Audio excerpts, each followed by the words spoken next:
Hello, Internet.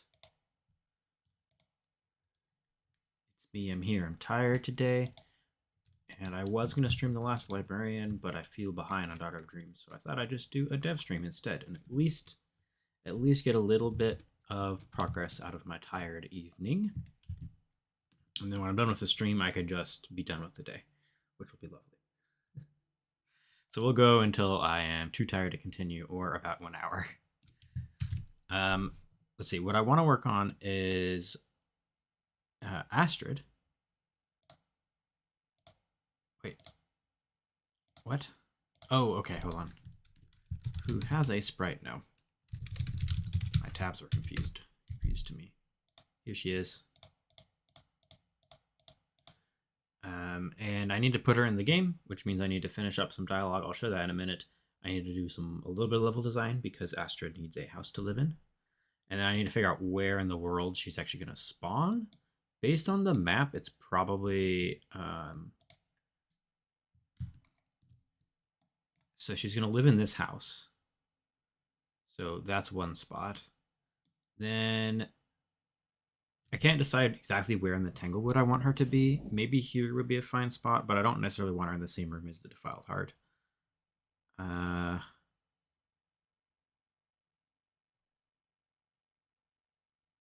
Ooh, maybe this house. That's actually perfect because you can access this house early, or you can find it from this way, so it's pretty central to all the routes you could take. And then she can be, in a house. Or maybe just, outside the house. So in this kind of corner here. It's probably a good spot. And then in the Enchanted Grove, I think I will put her in this room somewhere.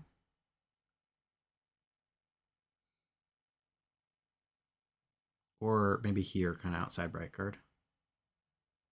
Well, that would be right after you meet Lydia, so that's a little weird, but... maybe in the graveyard, too. That could work. Well, I don't want her to be too close to Brightguard because she lives here. So probably on the left side, so maybe down here or over here if I add a pathway here. That would work. Do that for now. So yeah, that's the plan. And then yeah, once she's spawned in, there's a little bit of code logic for spawning the map and drawing only the parts of the map that you own, but that's all fine. So let me go to the 3 rooms, Brightguard homes. Here she is. I drew an easel as well. So she's outside here for now. I'm going to give her the easel and all the places where she spawns. Let's go to Enchanted Grove Island.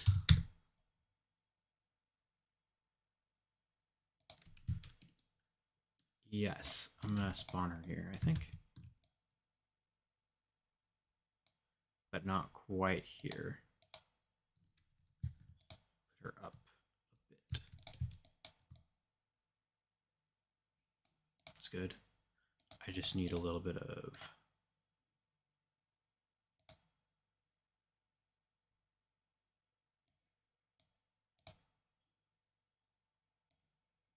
spawning space.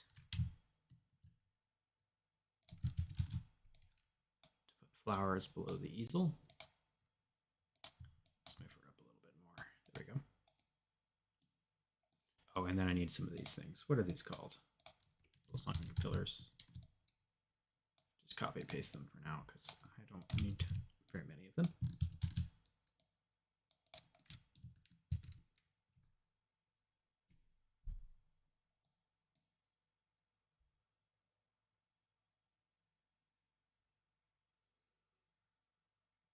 We should be fine. Okay, and then Tanglewood southwest.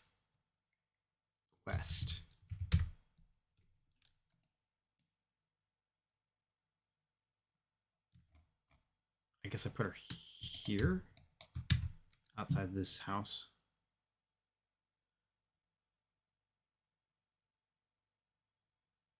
And let me copy and paste her again. And Since the water's here, I'm going to put the easel on the other side.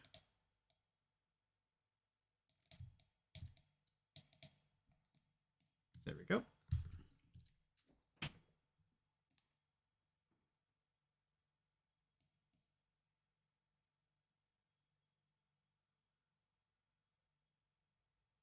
Yeah, and this spot should be in the first third of the dungeon if you explore thoroughly, and in the second third of the dungeon if you don't. So I think that's a good spot. Because you'll come here twice, it'll make sure no one misses her as well. But it's not immediately at the start. I like that. Close those. I was doing something with that. Which I'll show if any chatters show up today, but it's more of a real demonstration. Oh my gosh, I never unblocked that. That's bad. My notes said I had, and I would totally have shipped it without having done that, which would have been bad. Let me update the notes. See.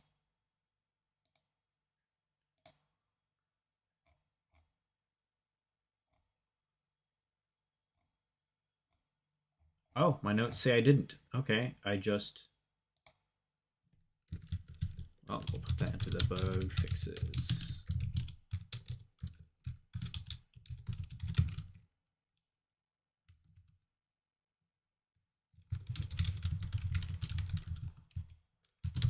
Okay.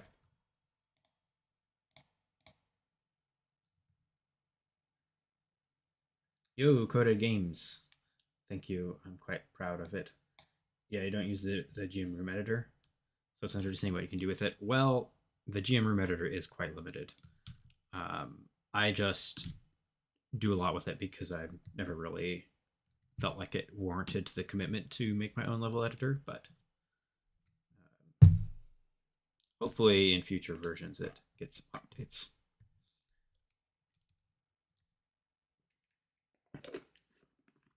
And thank you for stopping it. Let's see. Okay, so now I need to do... Well, let me make the house that she lives in. This house I opened up, and it's shaped like an L. Okay, so I should be able to... In the Bright Guard room... Definitely seems a million times better than 1.4's. That's true. It is a lot better. I need a... I think... Oh, here's templates. So I can say this is BG Astrid. Oh no, Homes Astrid, because it's... Yep, just like that. It's in the Homes room. It's kind of already L-shaped, but I'll fix that in a second. Init rooms. I need to put this into the overworld map. It's a little easier because it's just a room. Overworld rooms, I just define it, and it's in here. Astrid's house. Hi, Luna. All right. So I have... Let me finish this line of code, and then I will show something. Homes Astrid, and it has a parent room, which is homes, because this is a little sub area attached to that bigger area. I added something to my streaming overlay, which is my webcam. Oh wait, hold on, it's not quite right. Scoot. Okay. And I use the same void dissolving that I do in Daughter of Dreams. So tell me if you like this or not. I think I want to be a little bit smaller.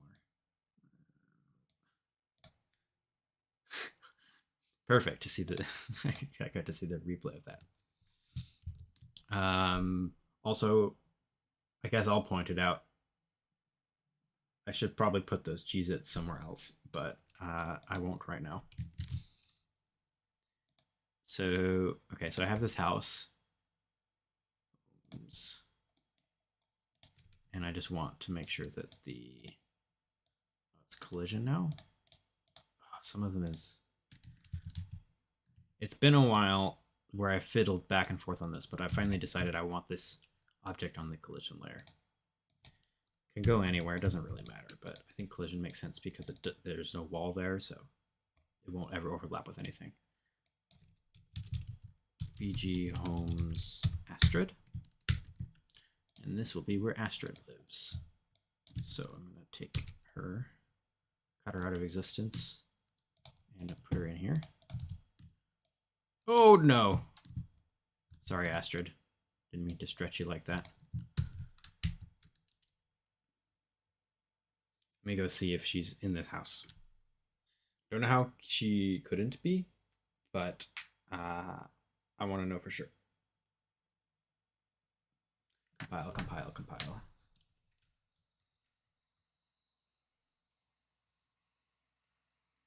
Oh man, slow today. It's the first compilation. That's how it goes. Okay, don't need the cutscenes.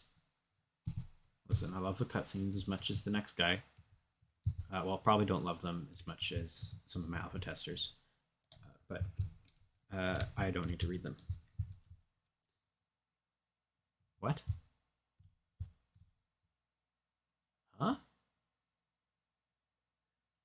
That's surprising. Oh, it's not surprising. It's silly of me. This, nope, not instances. Collision. Okay. That particular door that I copy pasted has a override for the spawn position because it's attached to this house, which has 2 doors. And so for that, I have to specify the coordinates of where they spawn in the house. But normally I don't have to do the coordinates. Here she is. She doesn't have anything to say yet. That's part of what we're doing today, but...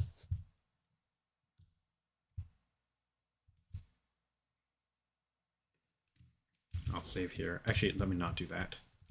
Because I'm going to put some stuff in her house. And I will want her to not, like, I don't want my players to spawn on walls and stuff. Let's see, walls. So this house is L-shaped.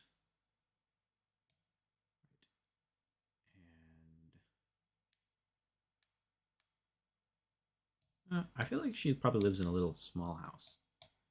I mean, I guess it depends on the size of the house, so I should probably look at it again. It's like 1, 2, 3, 4, 5-ish. The houses aren't perfectly aligned. 8. With their like outside appearance, because I just don't care. But I want them to be at least like within the realm of reason.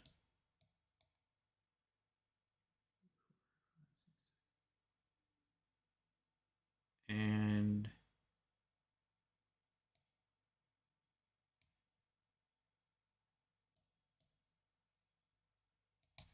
let's shape it like this.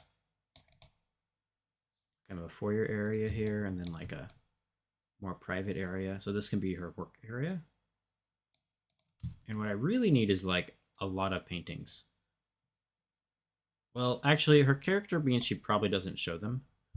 Let me see if I have like a stack of books. I have books, right? Oh. Okay, well, I have bookshelves. But I don't... Let's see. Well, she can have a bookshelf at least.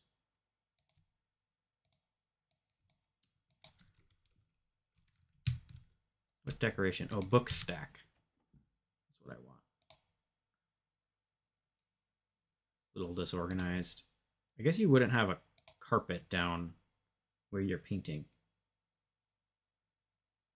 Or maybe you do. You put down a tarp or something. I feel like the stone floor is probably easier to clean than the carpet. On the other hand, maybe not. Maybe the carpet you take out to the canal and you just stick it in. Okay, that's the lore. She paints on over a carpet because she just takes the carpet and I forgot how to make these go behind. Hold on. Just do it that way. It's fine. She just picks up the whole, she rolls up the carpet and just hangs it in the canal until the paint gets all washed out.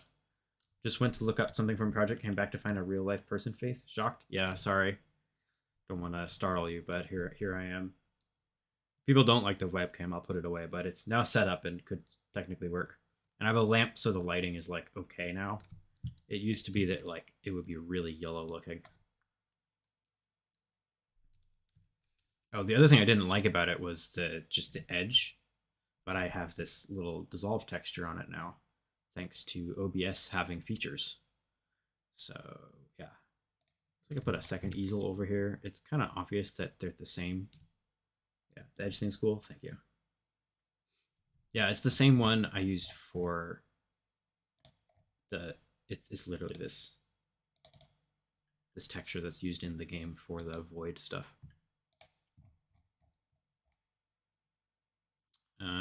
I guess I'll give her some crates. I'll pretend she makes paints out of these.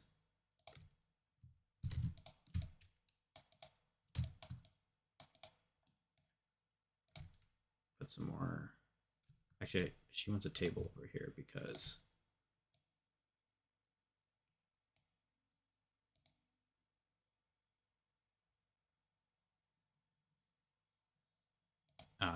a good workspace needs a table. Could be people make dyes and paint out of lots of things. Yeah. Yes, the battle. So there's some flowers she's collected. She'll make paint out of that. I don't really have like the right kinds of assets to make an artist's house, like just lying around. So I may have to like in the future if I decide it's more important, come back and add some more things. But that's gonna have to be okay because right now this is making her house is not the highest priority thing.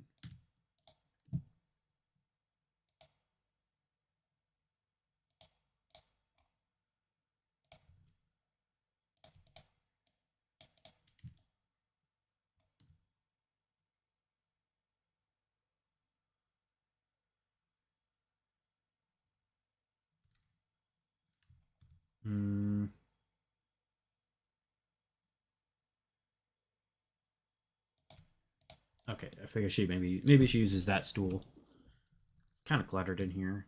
It's kind of the idea I'm going for. Let's see. Anything else I can slip in here? There's a crate down here in the corner. Two. Flower crate. Okay, that looks all right. Oh, hold on. There is one painting sprite, but it's a Celeste item, so I don't know if I want to use it for this. Here it is. This object. Yeah, I'm not going to use it because, well, is it the thing you interact with?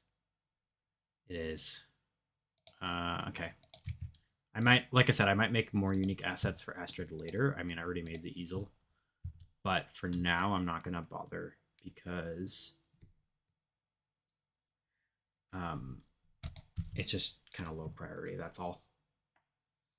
I need to focus on like getting the features done and like more story quests and things like that I need to finish up, like a couple of cutscenes. And then maybe then I'll have time to go and add more unique sprites to every house, but that's just kind of low priority. Oh, what is... Huh? That was... Hello? How's that happening?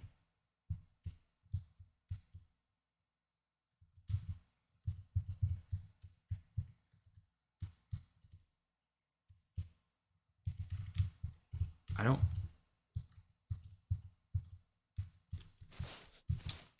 They're on the right layer, right? Yeah, that's instances. Well, first of all, I'm going to put the walls in. And then I'm just going to not think about that. What? Oh, gosh. I can't think of an explanation for that. Maybe they're treated as table items.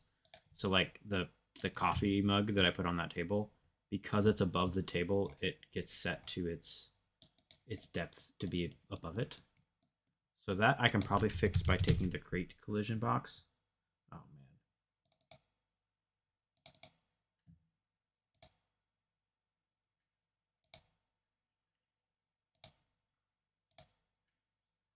And booping it up too. Okay. And now instead of changing the collision mask for all of them, I'm going to make the mask create A's mask for all of them. Create A. Create A. And then we'll just test and see if this fixes it. Kind of solution I'm throwing in on a whim, because it's the only thing I can think of. Okay.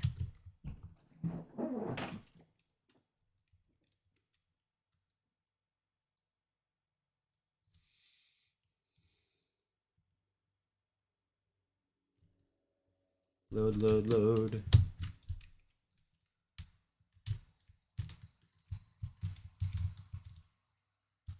Okay, well,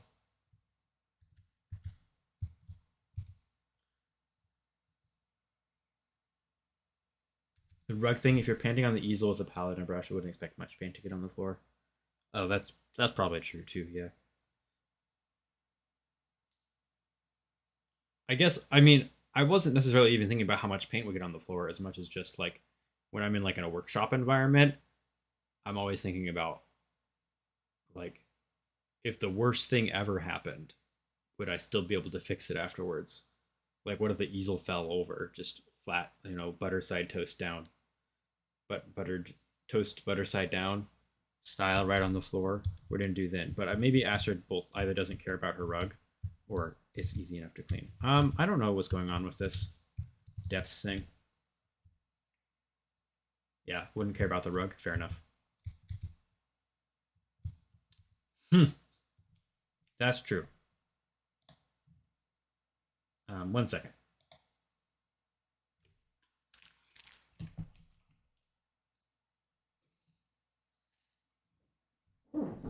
Ah. So move this blanket. It's too warm.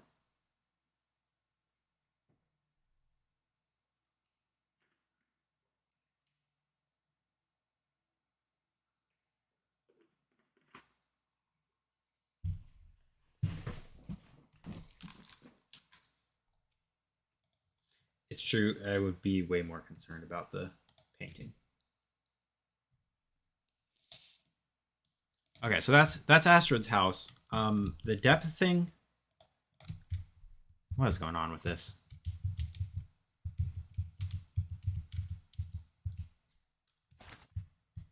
Like she can't pass through it. She's just the wrong depth. Wait.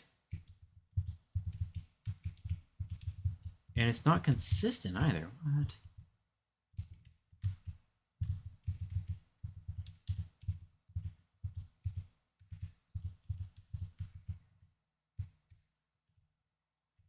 Let me see if this is anything else. Is it just the table objects?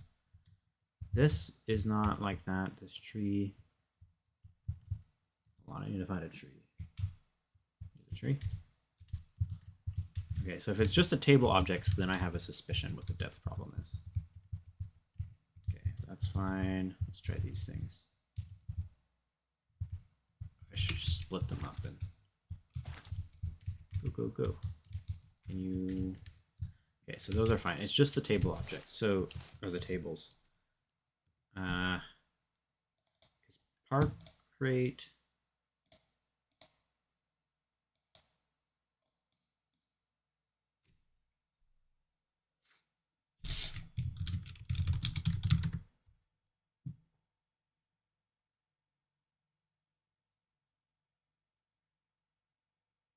Not that.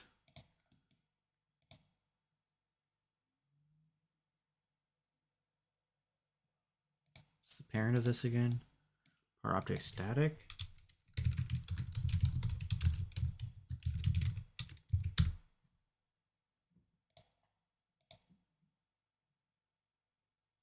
Which should be par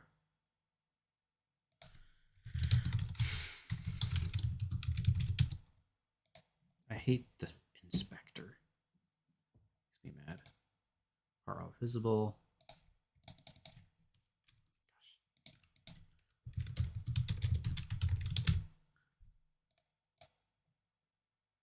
Does make me wonder about the economics of rugs in Brightguard, because they've all got rugs. It's probably like there's one rug making person that just makes them all. And they're like the wealthiest person in the city or something. But it kind of seems like a lot of stuff is just free in Brightguard. Like, they're pretty much like a little commune. There's just like a weird like political structure on top of that. Are all visible. We should set its depth to negative B box bottom. Plus this funny offset.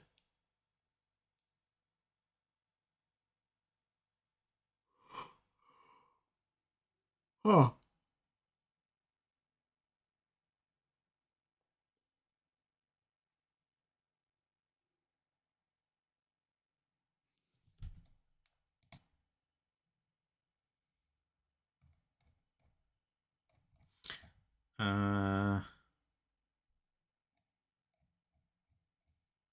So it should be B box bottom.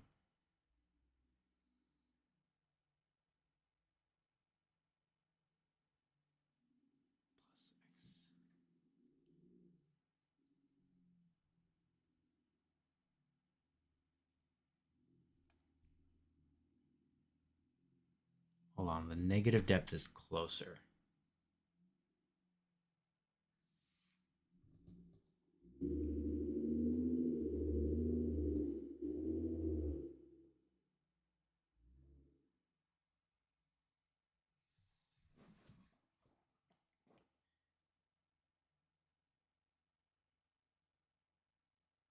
I don't know. Hold on, I'm gonna try subtracting. See if that changes the behavior, but it shouldn't. And then I'll put it back because I don't want to mess with anything. There's a table thing, right? Table object. But the player is not a partable object, so I don't know how this is happening with them. Okay. Oh, that just made it even worse.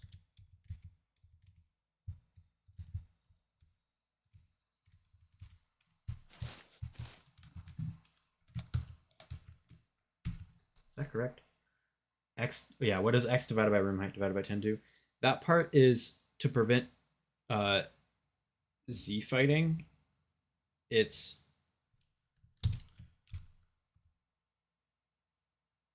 it basically sorts them in the X direction as well as the Y. But I'm starting to question that premise based on this behavior.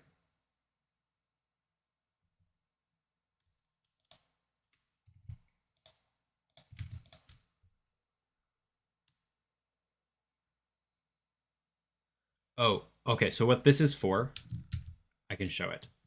If I disable it, and then let's go to the room that I'm in. I think I remember now. Let's see, homes, and I take, like, here's some trees. Grow tree. Tall. And I put them like this. These will have the same depth currently.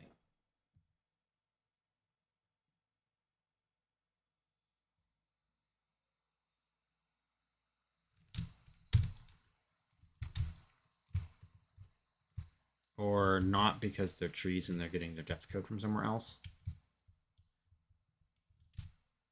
Okay, well, good to know that changing that doesn't affect the crate at least. The some objects.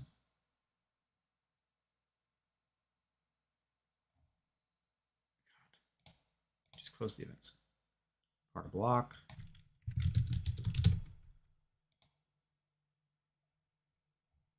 Object static. Oh, see, this one has it. So if I commented this out, then the trees would start flickering.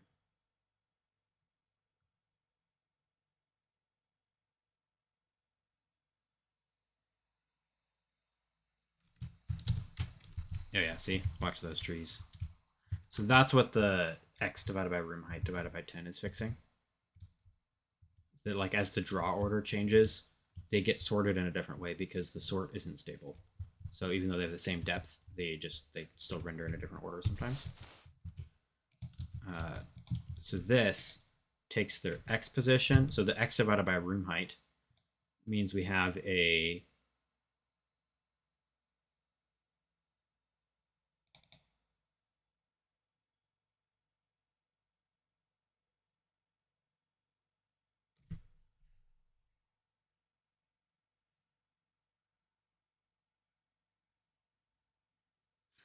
well, okay, so the idea is that this number that's added to the b box bottom value is always smaller than any increment affected by the y value here. I think this should probably be room width, but it shouldn't matter because every single room is the same size and they're square.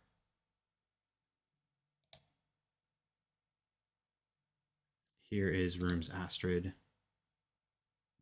Room size 496 by 496. That should be every single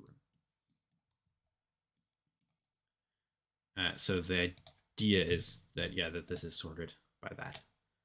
And then the divided 10 is just on top of that because technically way at the very bottom of the room or something, like it could be one off. So that just guarantees that this little amount is smaller. It's a float value smaller than that. Let me fix all those and then let me look at the crate again because I think somewhere its depth is getting updated differently. This definitely should be fine. The y bottom is just for reflecting. So the crate and some of those other things in there. Oh, it's par table. Okay, so it probably is a par table thing. Let's see what's going on here.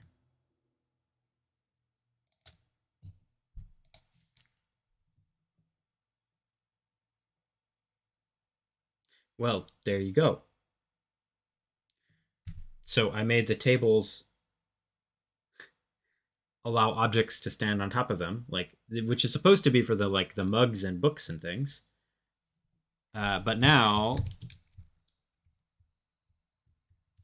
wait. But my depth, my bottom of the player's B box. Oh, Game Maker. I know exactly what this is, and I'm furious.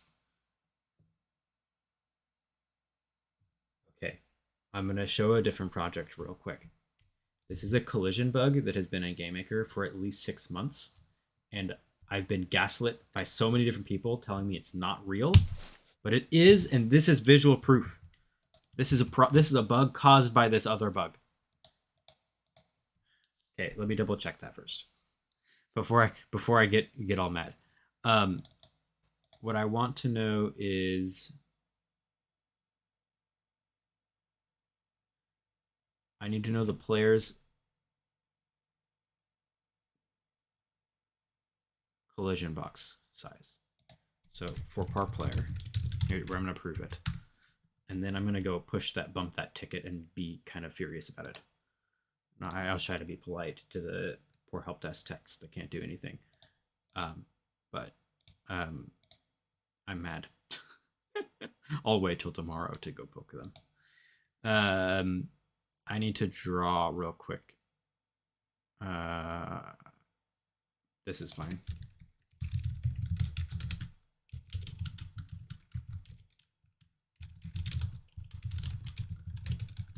Okay, so here's the player's B box bottom. Now, the collision mask of all those objects are solid pixel numbers. And the so you can see that, you know, as I move, well, hold on, there we go. I can get to some like there's 0.5 or 0.72 on Sonia because she's falling at an angle, right? But you'd expect that as I hit a collision, because these collisions are all aligned to the grids, that there will not be any decimal numbers in play. Or if they are, that they are bigger. Okay. 0.25 is not what I was expecting. Whoa.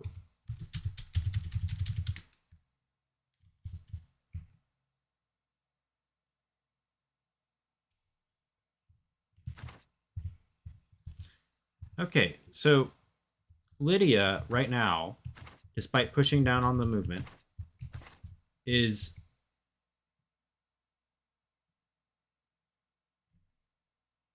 uh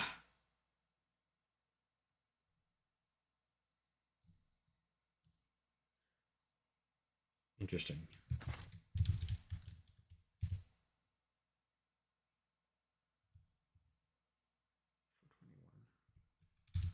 Do I have collisions?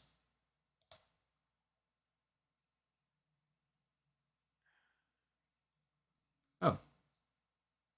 Oh, but it doesn't show the player. Okay, but if we take our magnifying glass up to wherever they happen to be. Whoa.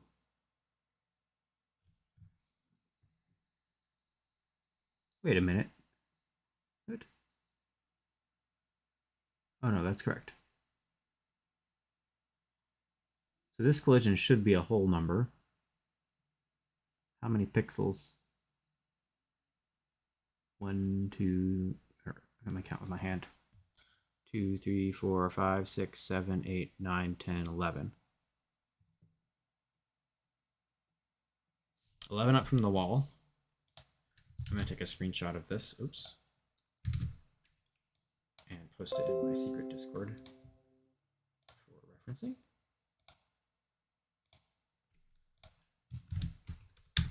11 up from the room, home's Astrid, which is at 432. Okay, so that collision box should be 421. And sure enough, our players are below 421 because of their collision movement.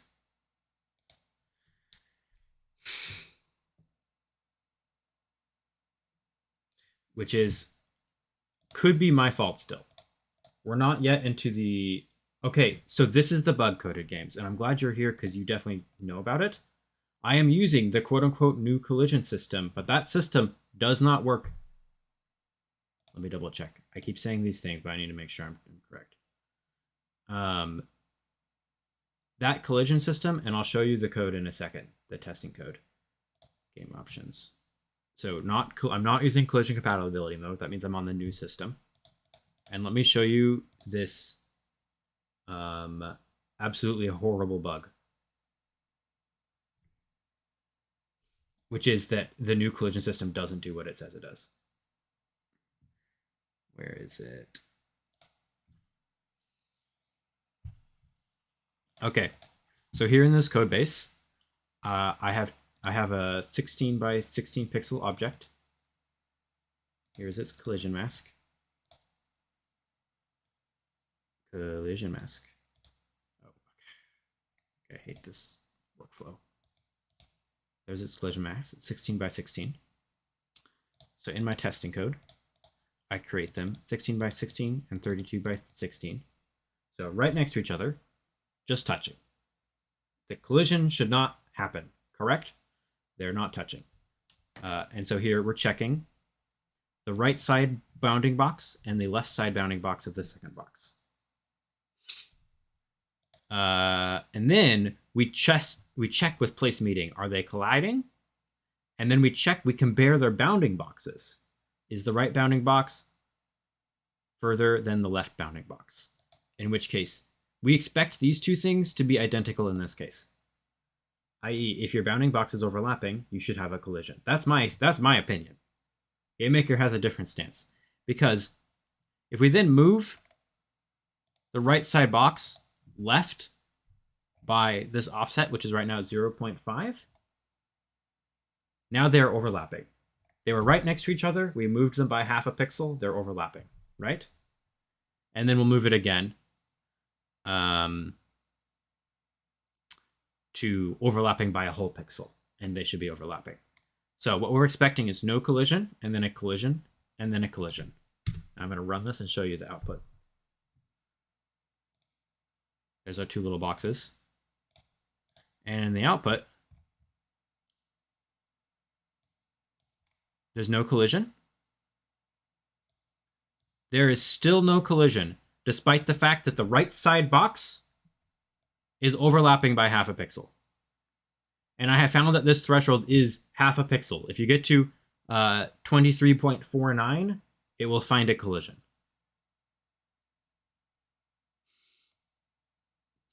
Anything larger than that, 23.6, no collision. Despite the fact that the bounding boxes are literally overlapping. And that is what is happening in my .our Dreams code, because there's currently not really any good way to do a pixel-perfect collision system using the new collision system. And I have to use the floating point collision stuff because you can move in floating point directions.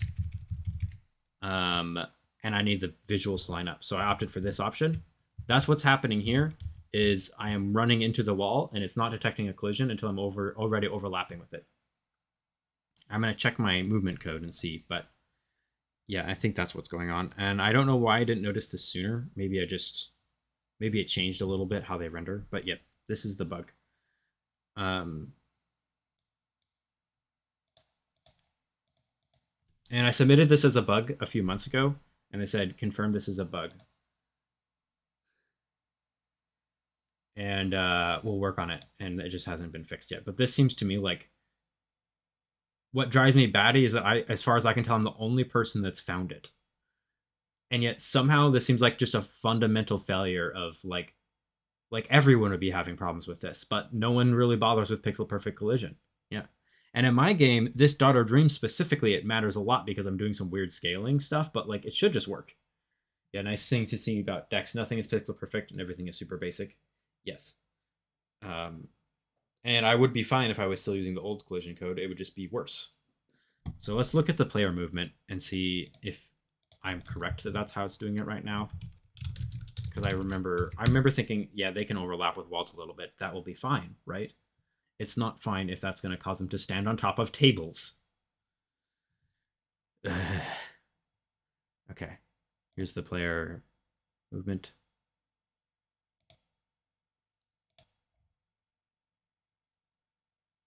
Step direction solid.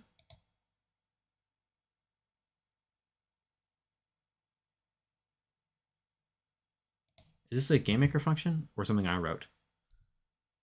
It is something I wrote.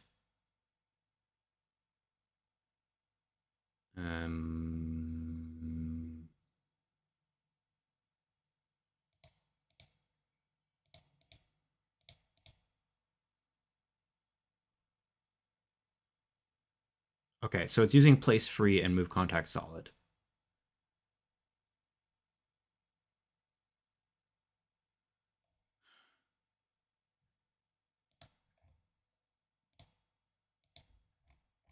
But I'm not doing the periodic rate change because you don't need that anymore.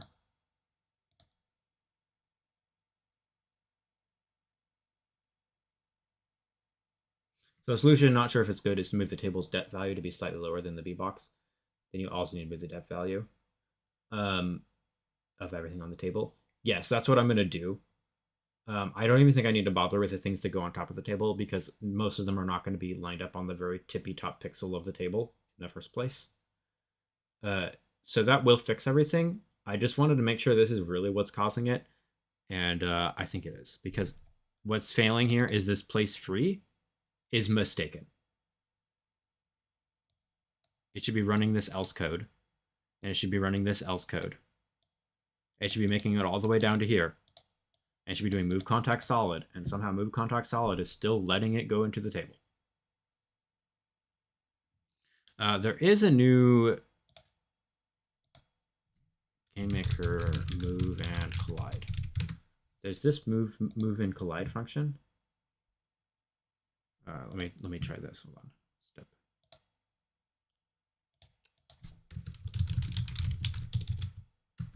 But I think it doesn't work for .our Dreams for some reason, and I forgot what it is.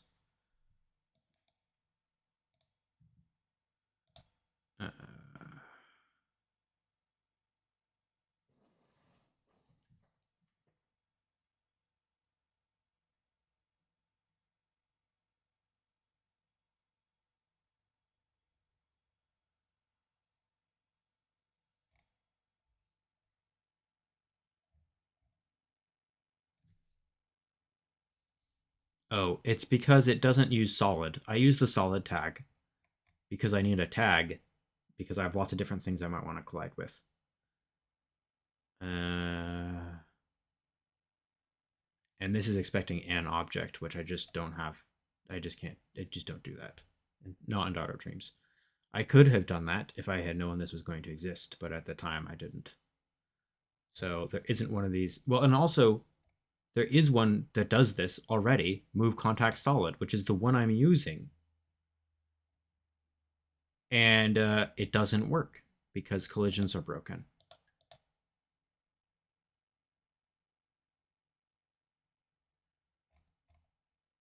I want to test move contact solid specifically. And then I'll just do the depth change thing.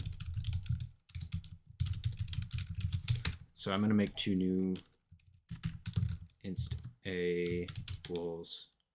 I'm going to create two new ones. I'm going to create them down at 64. And instead of that, I'm going to make this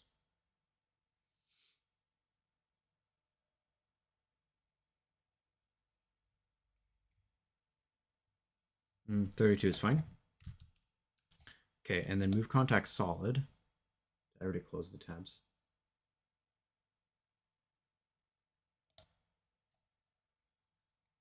Move contact solid.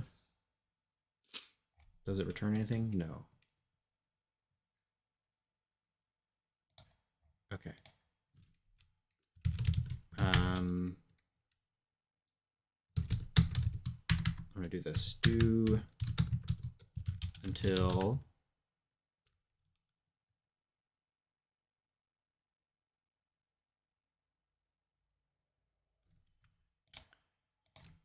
okay, with inst b. Actually, we'll just do inst a. To until place meeting y inst b. Okay, so it's going to move right, and I'm going to use move contact solid. I want it to move to the right, which is 0, and we'll say 0.1. So what we're expecting, since they are inst a, and I'm going to show debug message x, just the x value. So we would expect these. I need to go a little bit away since it's going to do it once. So inst a 0.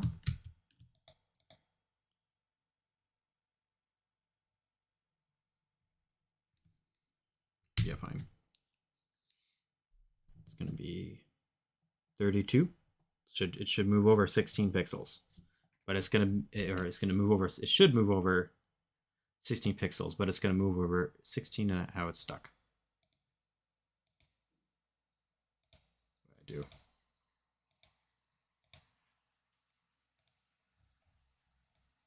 Still going? Or did it stop? Oh. My test code is wrong. Oh, that's... Wait.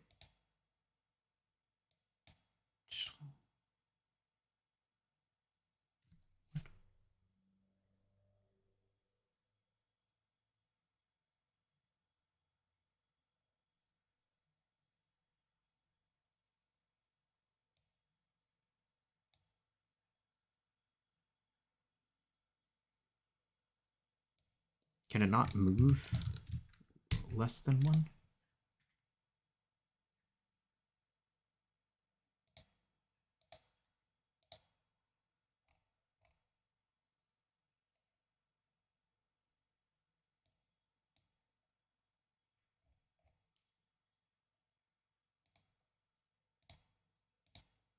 Can it... What?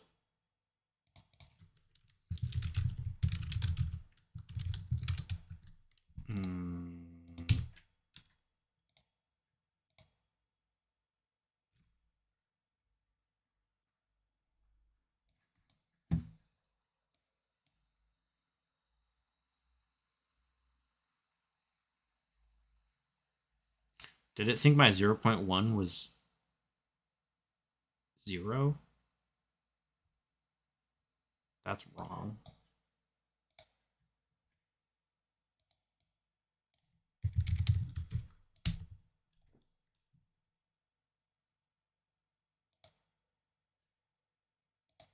Really? Since when? Hold on.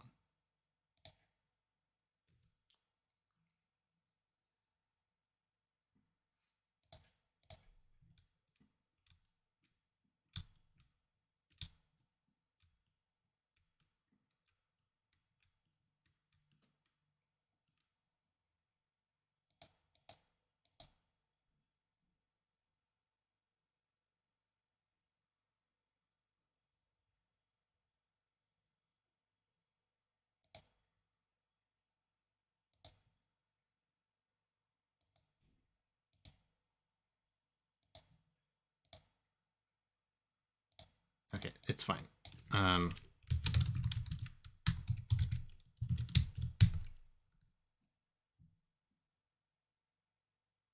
potentially dumb solution would be noticeable to periodically around the player's XY chords.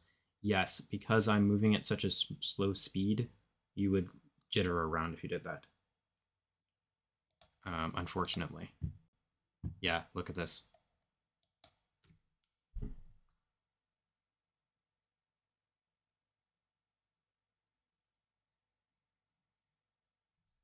This is just unreasonable.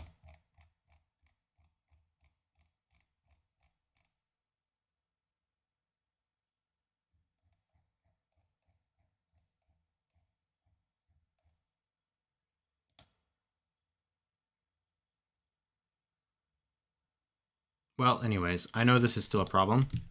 I will poke them. There's nothing I want to fix. I can fix this step direction solid is probably scuffed, but that's going to take more fixing. And also, I would rather if the collisions just worked correctly. So I'm going to just go poke my ticket and make a fuss about it. A polite fuss. And in the meantime, yes, I'm going to change the depth of par table to bpox mod -1. Should fix it. Because the overlap is, well, actually, I could set it to -0.5 because it's being caused by the bug that we just demonstrated where the threshold is 0.5, but 1 is fine. And sure enough, nothing. Excellent, great, okay. Game Maker, I love you so much. I never, ever, ever frustrated about anything that you do to me.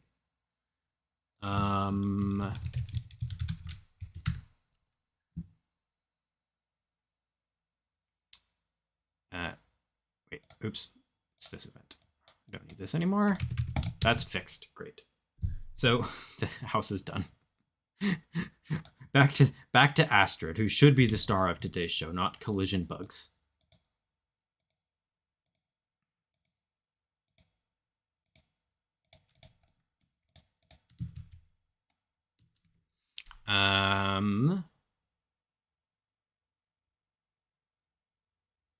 And I'm going to take a real quick break, but then come back and do a little bit more with Astrid.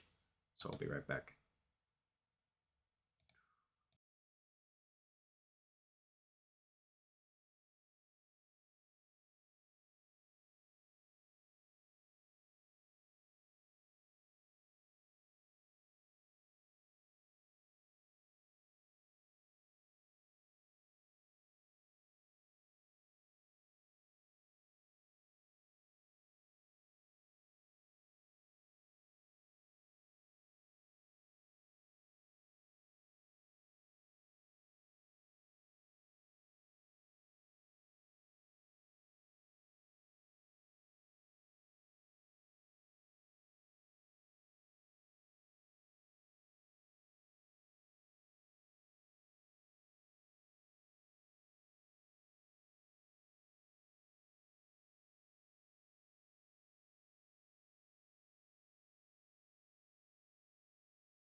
Here I am.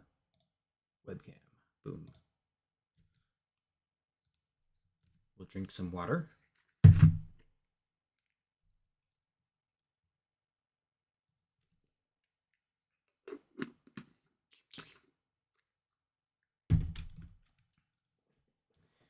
And with that whole kerfuffle aside, of which I will follow up tomorrow,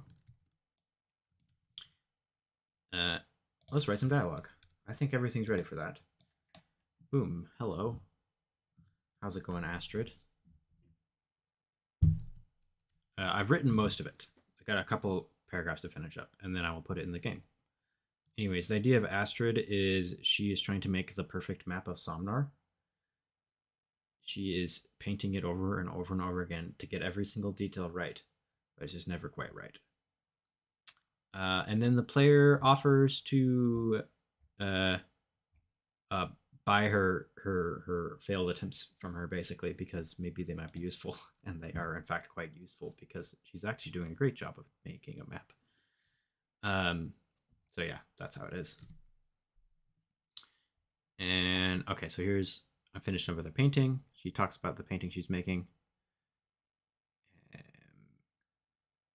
You can compliment her, but she's a little bit self-deprecating about it. And then Sonia and Lydia have different takes about that. Sonia thinks you can do it if you just try harder, because Sonia's a little bit of an asshole sometimes. And Lydia gives a little bit of a more reassuring stance. And then the back out text is just telling Astrid, what are you doing? This seems like way too much work.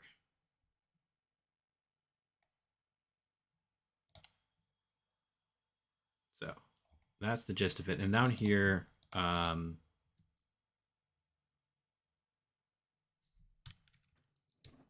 here, when you're talking to her, I want her to have a different line for each biome.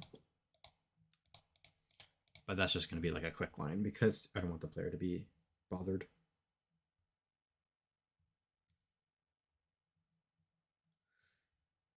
Now I'm on the spot and I can't just write because I feel like I have to commentate when I'm streaming.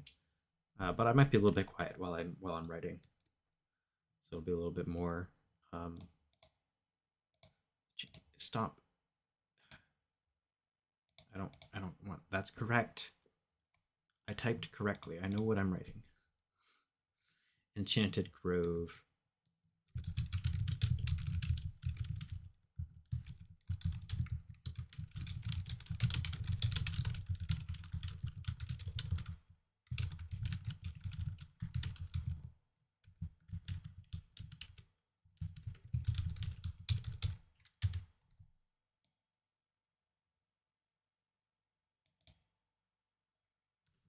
Place is so beautiful. If only I had captured a small fraction of that in my painting.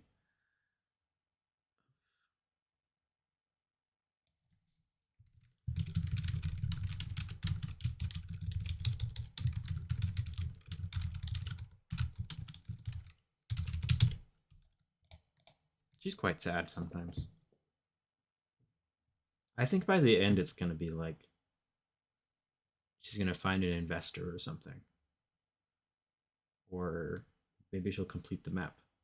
There's actually this kind of interesting lore where she's a cartographer, but the game world is procedurally generated. Just not very much yet.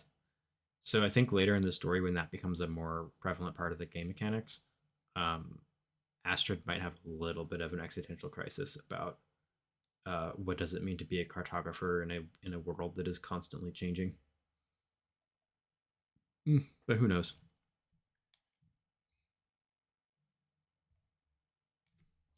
Right guard.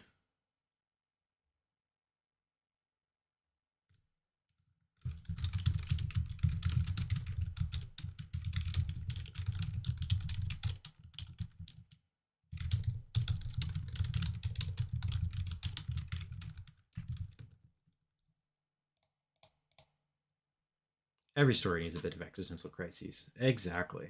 Just a little bit. Just a bit of angst for flavor. But like this was almost an accident, right? Because I was just like, oh, I need a cartographer because I need a world map. But then like The whole proc-gen thing, yeah, for spice. Just a little bit of spicy angst, little spicy crises.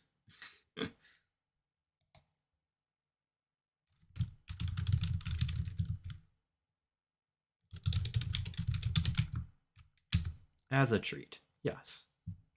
I mean, I prefer the existentialism in the games than to have to feel it in real life, you know? I can appreciate it a little bit more as a treat in the game when I actually feel that kind of dread in real life. Mood. Good.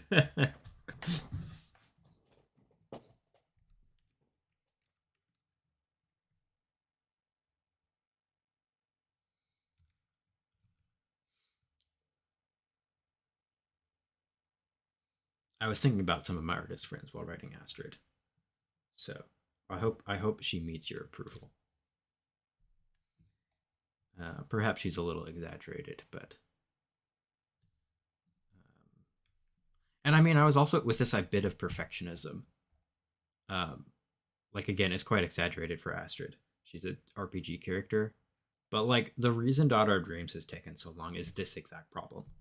Like I keep iterating on things that are good enough already and feeling like I can't quite do it. And even just the anxiety around feeling like I can't do a good job prevents me from even trying sometimes. Not that often. I do all right with that. I think other people struggle with it more than me, but um, it's definitely something I felt like I could put into the game when I was thinking about a character that was creative like me. Some of my friends. Tanglewood. What did she say about the Tanglewood? It's kind of gross in there.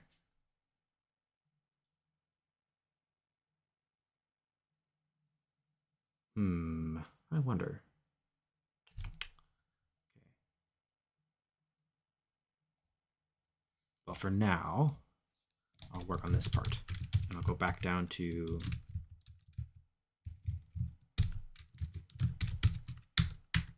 up to the part that I'm confused about once I'm ready. Nope, that should be A1 and A2. Just tried to look at the keyboard to find the right keys, and that made it harder than it would have been.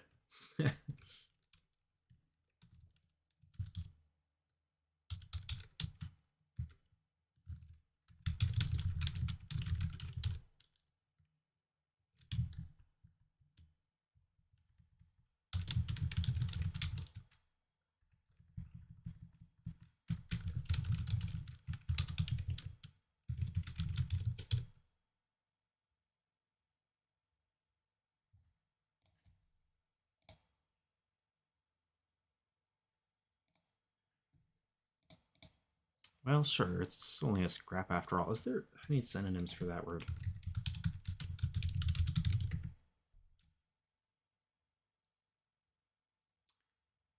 Because it's not what I'm looking for. Tatter. That's a nice word. Oh, this is the one I want. There's so many versions of this word. I didn't know that. Never really thought about it. Oh, right. It also means a minor fight, like a spat or a quarrel. That's funny. I forgot about that one. Be at loggerheads. I love synonyms. They make me so happy.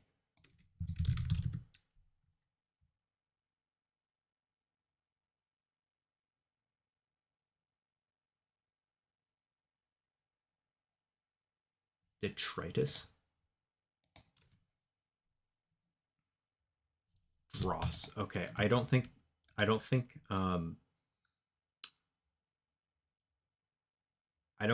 that Astrid would say the word dross, but it is the right word. But I won't use it here.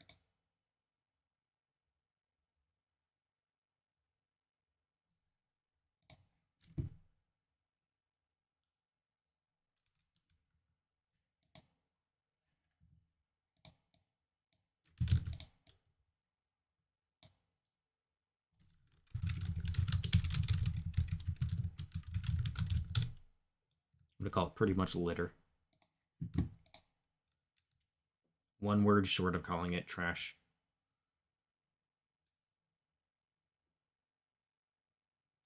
Wait. Oh, under the just objects of poor quality. There's so many. Flapdoodle, poppycock, blathers. Also a bunch of vulgar slang words. I won't say those ones out loud.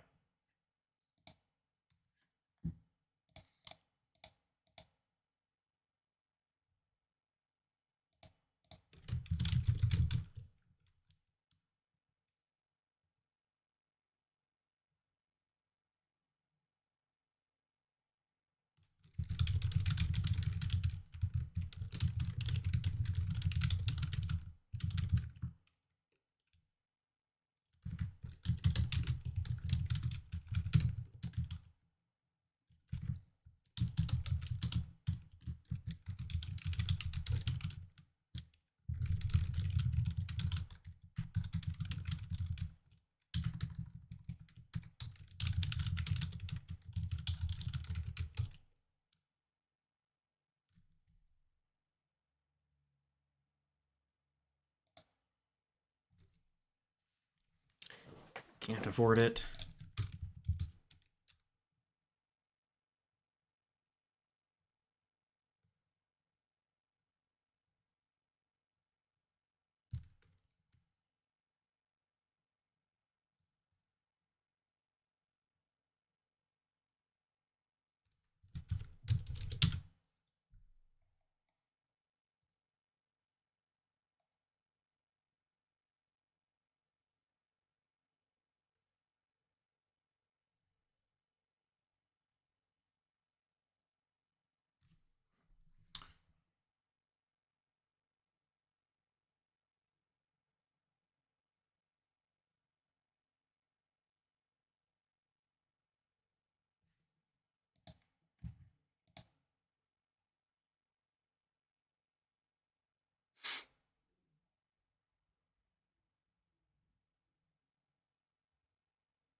I've been sent something.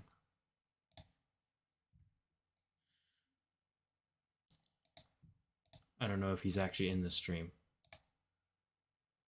but he sent this to me and said, "Do it for the stream." But I we'll ponder that. But I'm not even sure if there is one. So, and I'm not playing Minecraft right now because with the letter U. My instinct says there is no such block, but there could also be one, in which case I might look like a fool. Anyways, he told me to, so I threw it up there. There you go, friend. Oh, Tenebro. Hey, you're still streaming? Meant to pop in your way sooner? No problem. I've been writing all day, finally taking a break. Well, welcome. I am just starting to write. So I'm glad you were able to take a break. And I'm glad you were able to do some writing. I think for me it's a bit of a chore, but I know it's something you hopefully I think you enjoy it at least. Very, very nice. I don't hate writing, to be clear. It's just something that takes me a really long time compared to most of the other creative things I do.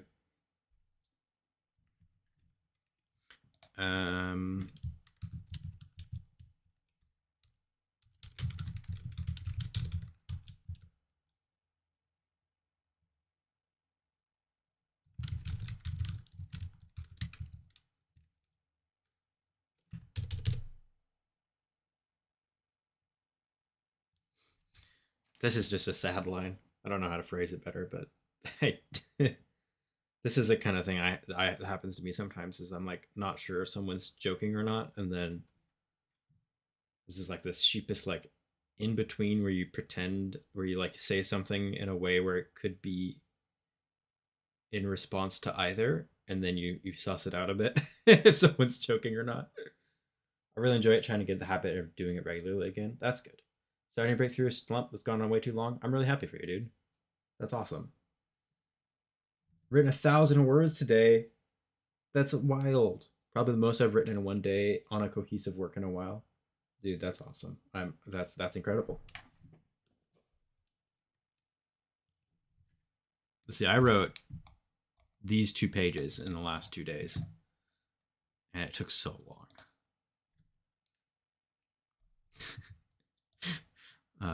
But hey, I'm getting it done. It'll be done eventually. And I think on my future games, I might opt for something a little bit less dialogue heavy. I still want to have like a core story, but I think I'm gonna go for less dialogue. We'll see. Dot there. I think. Does Astrid say or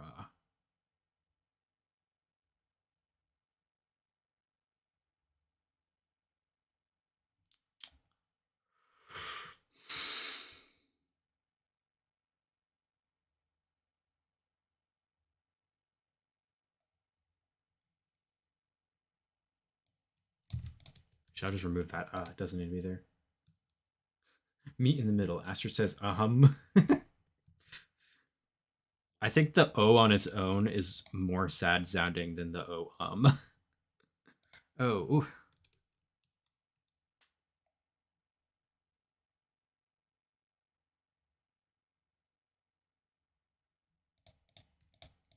This is if you offer her only 5 shards. She will sell you the map if you only offer 5 shards. I think I'm going to keep a variable that totals up how much money you paid to Astrid. I don't know if it will do anything, but this is going to be one of those moral choices. One of those moral choice NPCs, like the ones in the last librarian where if you did the wrong thing, they just die. Maybe Astrid starves to death if you don't pay her fairly for her wages, for her work. I don't know. You'll never know what will happen if you're mean to Astrid. But this option will be in here, and I might do something with it, or I might just let the players wonder about it.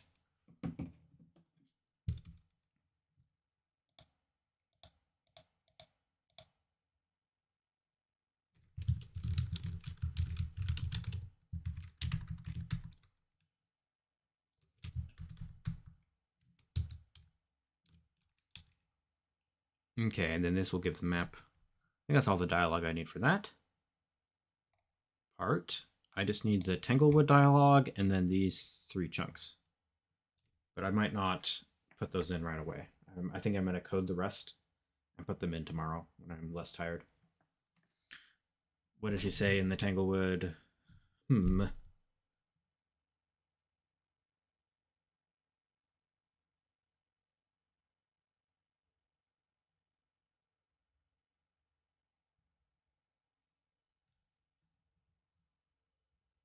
Maybe something about it being hard to paint because the weather is too humid.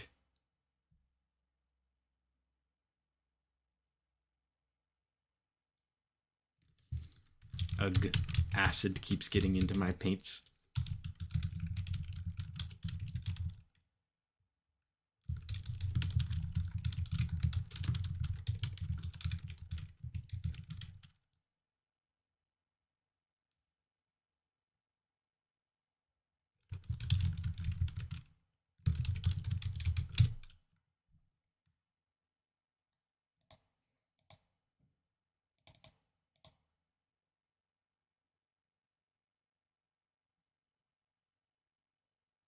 I don't know if that makes sense.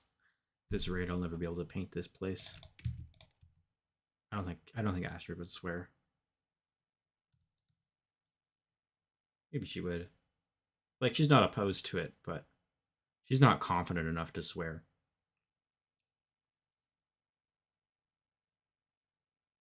That's like what holds me back from swearing. I just don't have the guts to do it, you know? I do sometimes, but only when I'm alone. I do swear a lot more when I'm alone, actually. That's kind of weird to think about. All the code problems. Hi, sorry, got up to get more food. Welcome, yes, welcome, Tendy. Welcome back, Luna. I'm glad you found some food. Perfect. Ugh.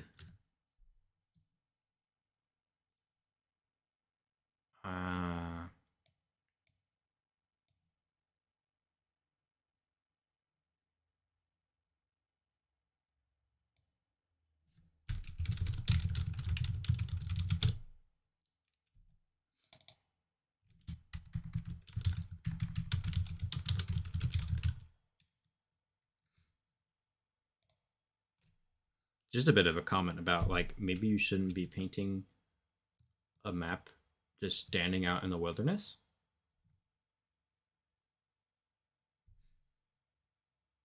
I've written myself into a corner, so now it's time to watch other people write. I'm glad you're here to witness to my struggling. Okay, I'm happy with that line. It's not a very important line of dialogue. I can change it later. And it's more important that it works, that it's in the game, than that it's perfect. That's the whole listen, this whole dialogue is all about how you can't try to be perfect or you'll never finish anything.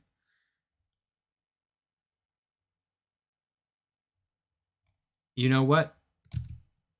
I don't even need this dialogue. It's optional.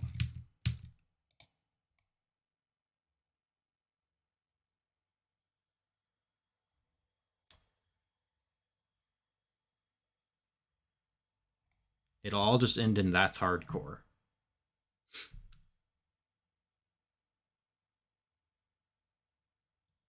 And then this can just be Astrid saying,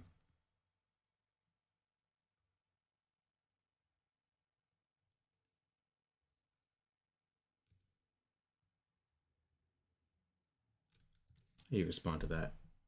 Someone calls you hardcore.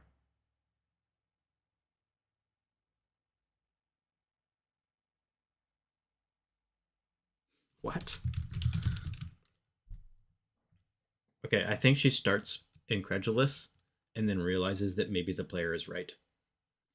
Um,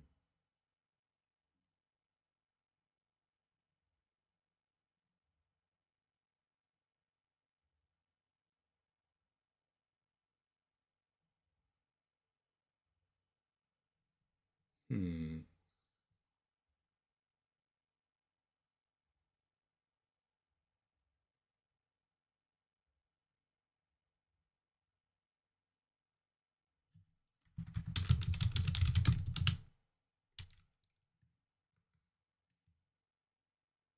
I'm not hardcore. I'm just passionate. Yeah, something like that.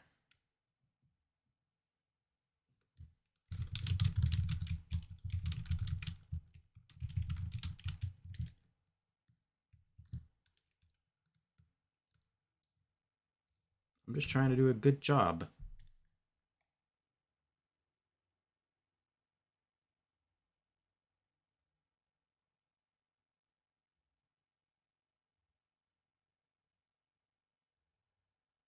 I don't think Astrid's quite aware of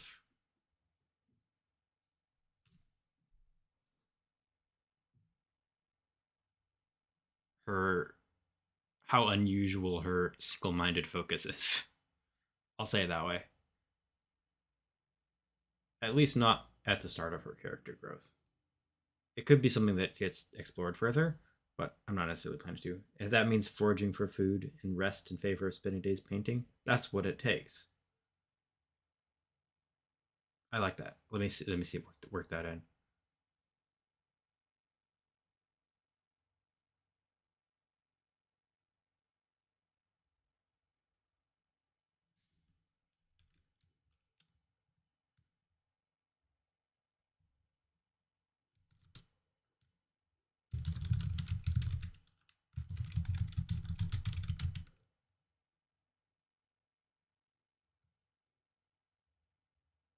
Mm.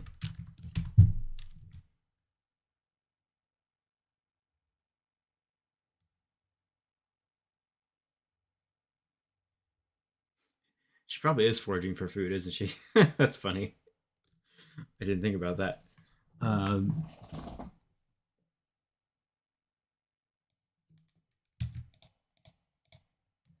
just trying to do a good job.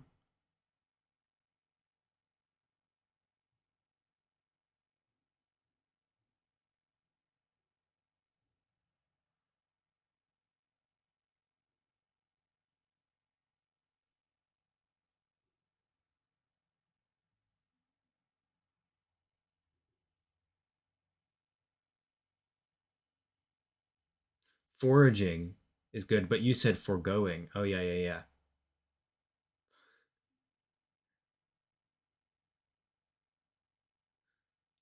Wait, wait. We'll go.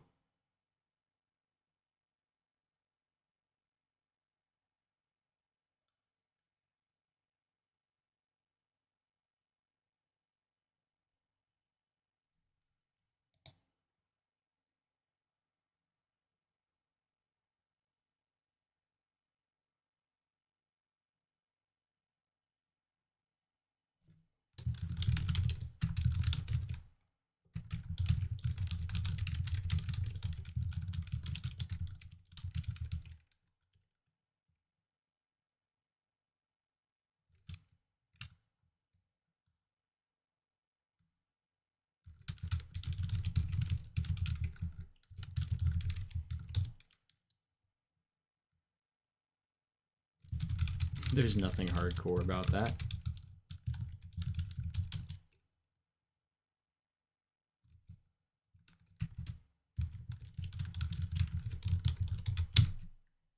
I'm just responsible. I think skipping meals is not responsible.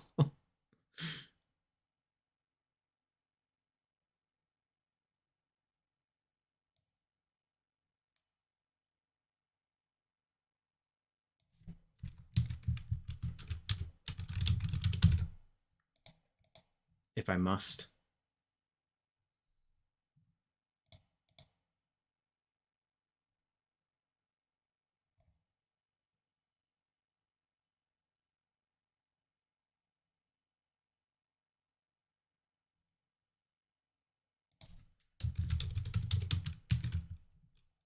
Hello, this is where I live.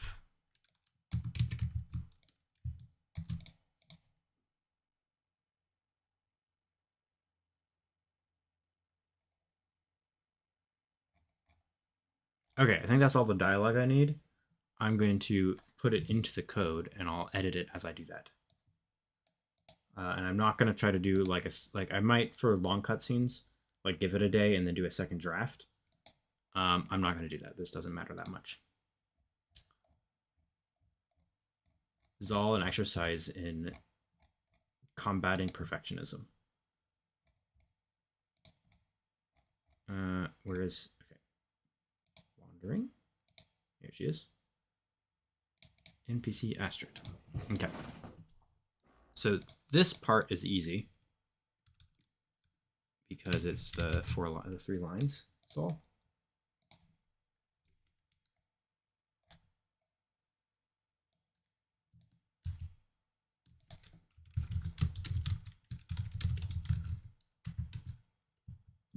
Room get biome. And now we have 3 cases. We have Enchanted Grove. We have case Tanglewood. And we have case Bright Guard. We'll put a default one in just in case. In case, get it?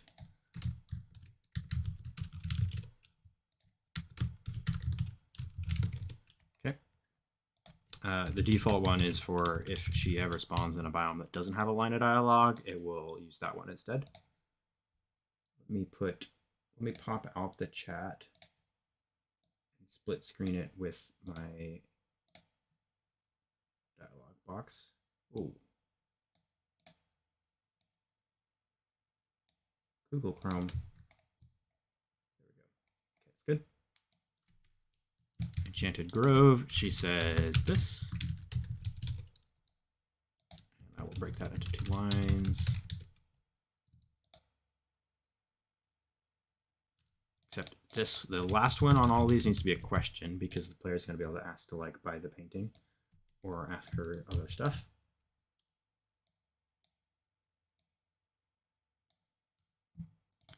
And then this is the Tanglewood dialogue. Nope, that's the Bright Guard dialogue. Tanglewood. Tanglewood. Does whatever a Tanglewood does. And then this is also a question.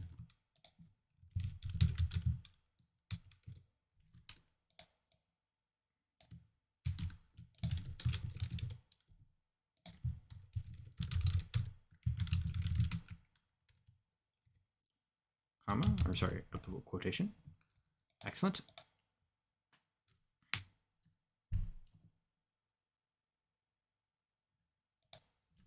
Okay, so then she has this question, which is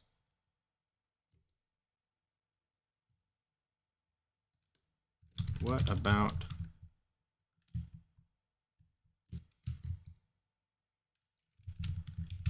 the changing question mark. We'll call this just that. That's fine.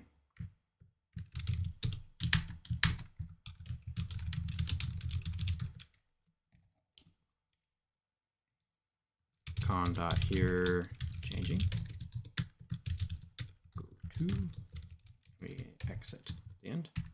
Okay, and then in here is this bit of dialogue about, hey, doesn't the changing cause problems when you're trying to literally make a map?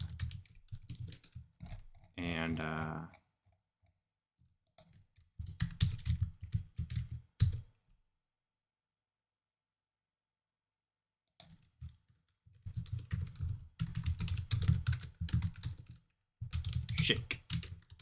shake that dialogue.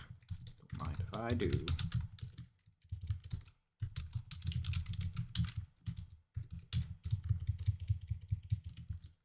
That does pose a problem, doesn't it? Summoner is constantly moving around when no one is looking. I'm going to put that on another line. Not on my watch. Changing is just another reason to stay vigilant. Maybe if I paint it with enough detail, Summoner will stuck in place and it won't need to change anymore.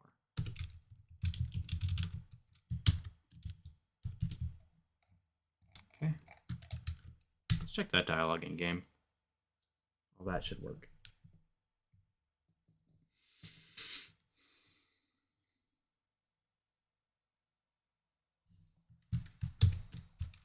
Oh, I need to remove those trees too. Those testing trees. Oh my gosh, really? Why is it the wrong biome?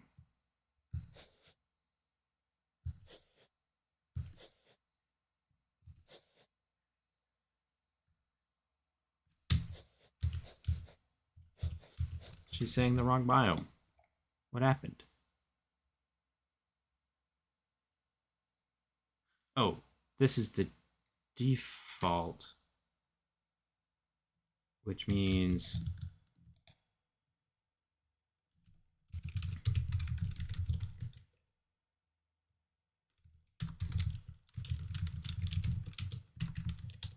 let's put how's it going in there. It should have played this one.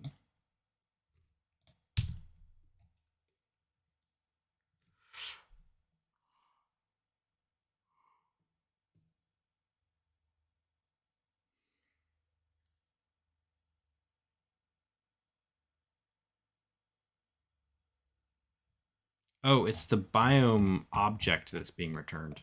I'm silly. So I actually just need to do biome dot name. Silly me. Should have known. It doesn't tell me what my return type is. That's my bad, but whatever.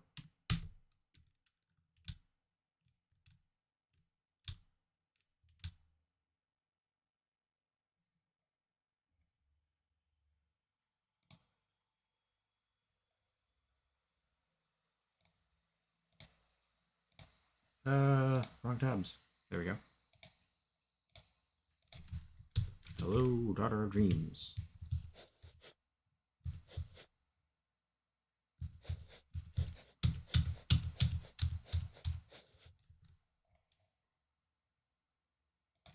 Okay, we have bye. Okay. Yeah, that one in. And then the last trick is to sell the painting, the map, if you don't have it. So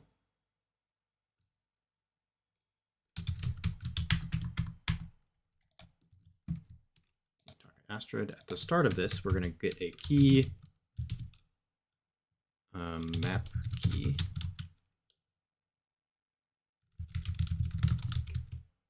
Not generate save key. I want,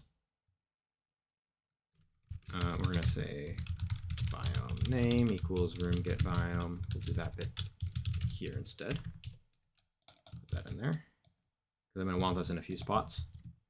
And then we say the map key is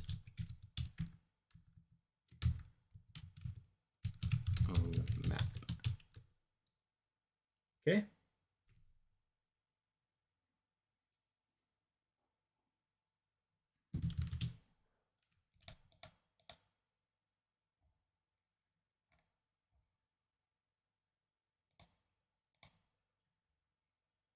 And then in here we say if game save.check map key false. No, if not.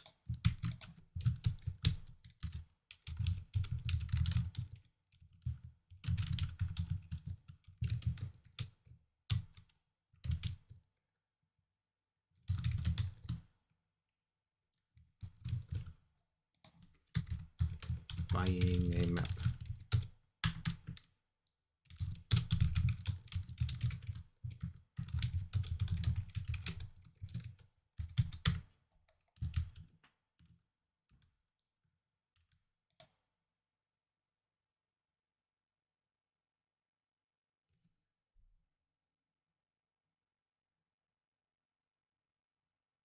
Hmm.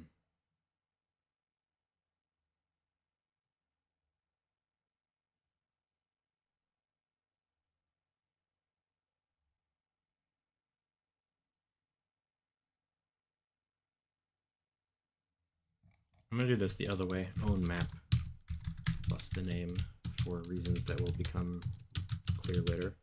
Well, just for convenience, really, that's it. But I was thinking about how I want to code the actual only showing the correct part of the map thing. And that will make it easier to understand what's going on there. So now we buy the map.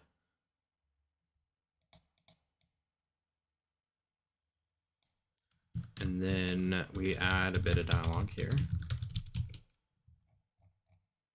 It's supposed to, oh, this scrapped shame of an attempt. It's supposed to be a map of, and then we put the biome name in there. Of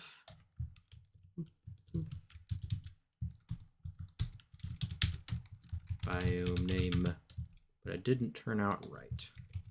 It just has the same dialogue for every map.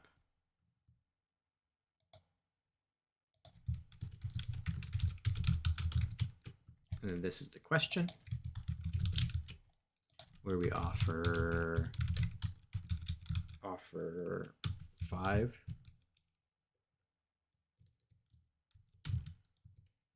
A1. Offer 25. A2. And then we say, never mind, X. On here, X.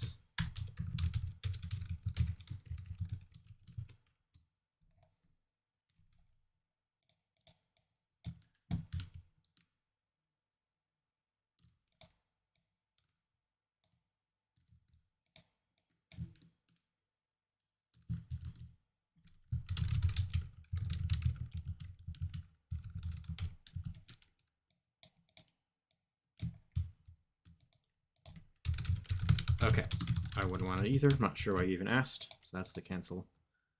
And then the trickier bit is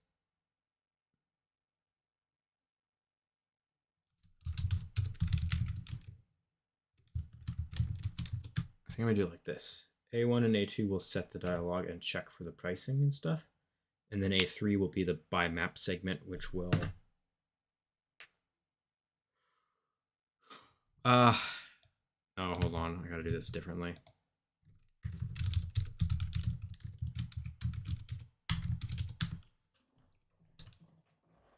Let's see. A1.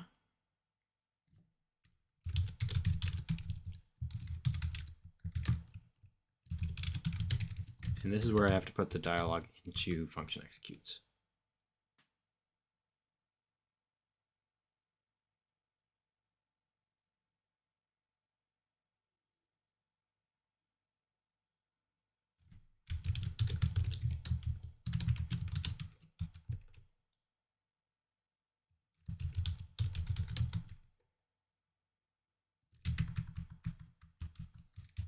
And then I'm just going to go like this. So I'm going to set temp.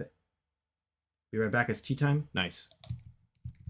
I wish you the best with your tea. I don't know what's the response to that. Good. Tea. I'll probably get some after this stream. go to A3. I do like this. A2, we set temp to 25. And then here in A3, we do one more function execute. And then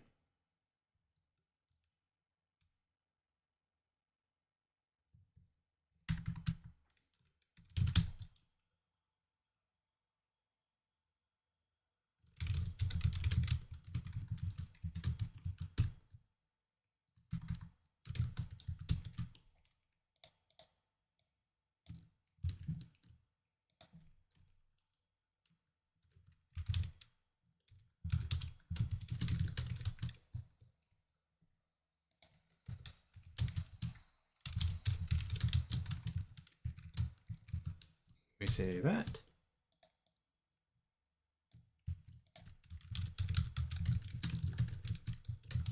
We say that, but we also say if inventory.shards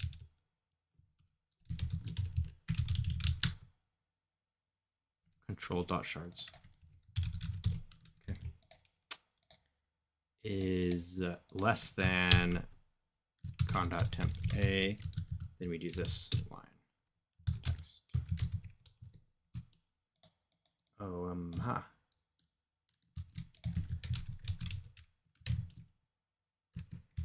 else we do these other things. Those are the dialogues.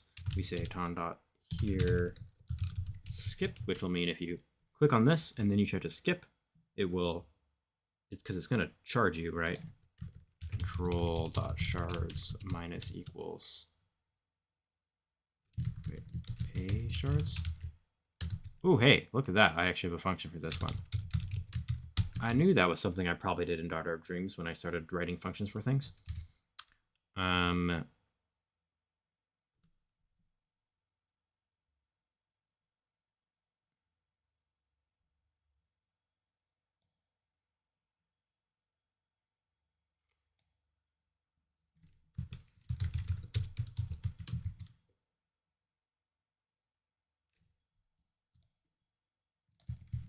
Oh, wait, hold on. I want a second function execute in here. Function execute inside of function execute. It's fine. Audio.play. Wait, does play shards play the sound? No. I could put it in there, but at this point, it's too late. Shards.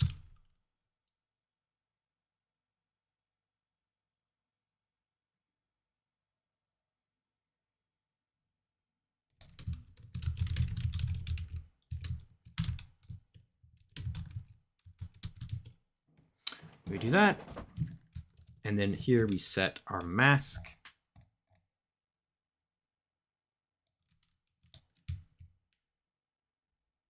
Own map plus this. Game save.set own map plus this equals true.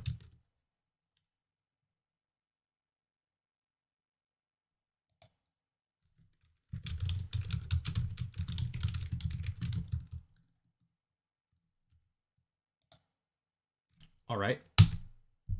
Let's test it and see how many times it crashes before I get it right.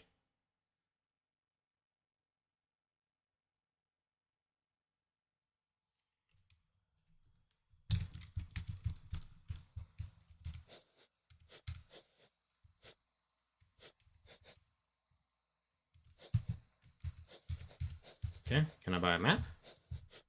Let's scrap shame of an attempt. It's supposed to be a map of Bright but it turned out right. I guess you can buy it if you insist. Offer 5, offer 25 shards. Never mind. I wouldn't want it either. I'm not sure why you even asked. Okay, good. That's all correct. Offer 5. Oh, well, I'm pretty sure it's pretty much litter at this point. And there's one crash. Pay shards. Oh, you know what? I bet this is just that. Oh. It's not. Wait. Script pickups. It is like that. Okay. One crash. That might be the only crash. Everything else looked pretty good. In which case, I'm kind of pleased with myself.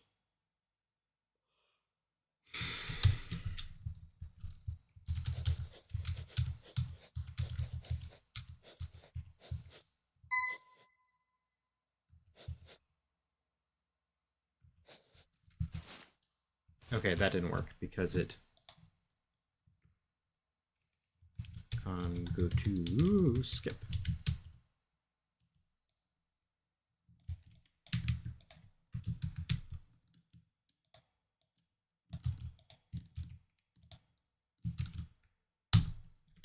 Okay, we also got to check if the not enough money works thing, and that skipping at various times in the dialogue doesn't break anything.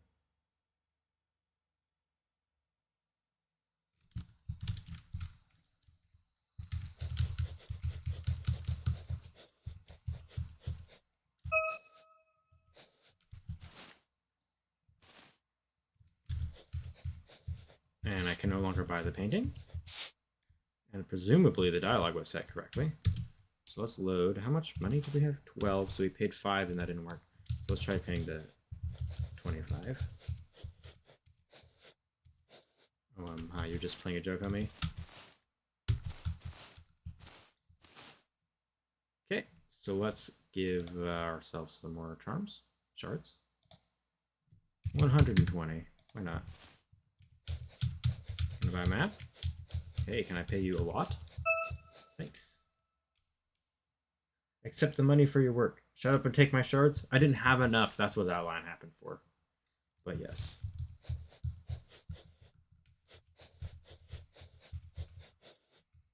That is part of the point of this character. Accept money for your work. Pay people for their work. Don't undervalue yourself or others. Generous. I want to make sure this just skips the whole dialogue.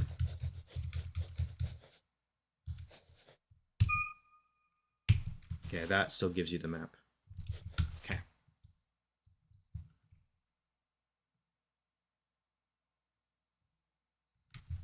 Okay.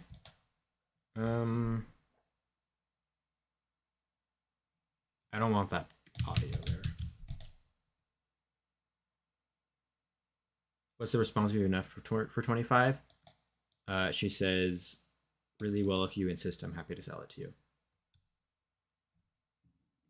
So she knows it's worth more than 5, but is not confident enough to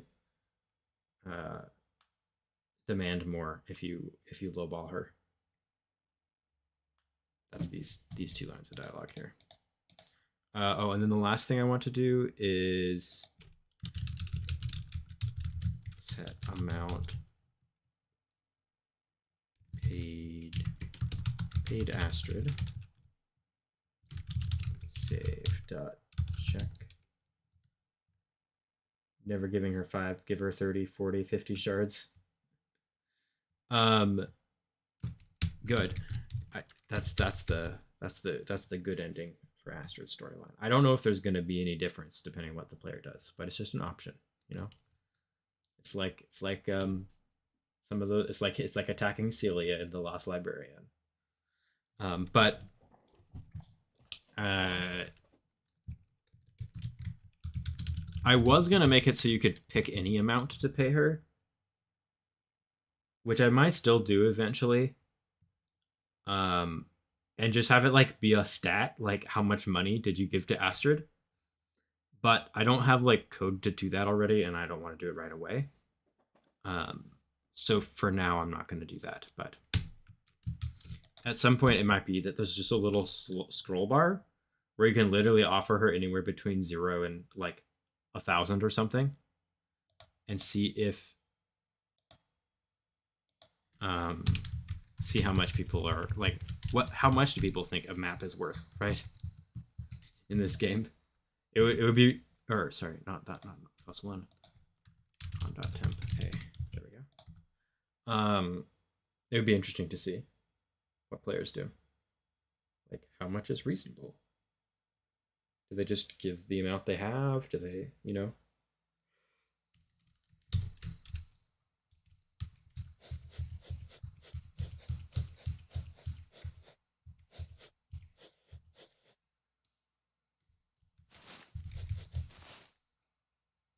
Oh no, what? Camera draw 402.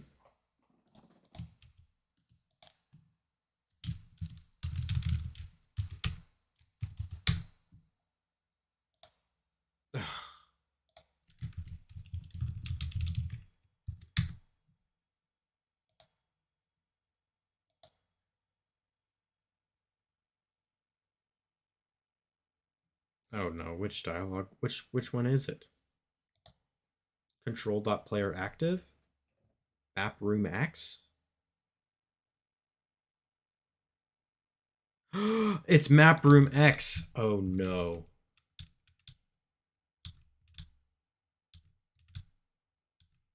I know why. It's because you're inside of a house and the map doesn't know where you are. Yep, fine here. There we go. Okay, well,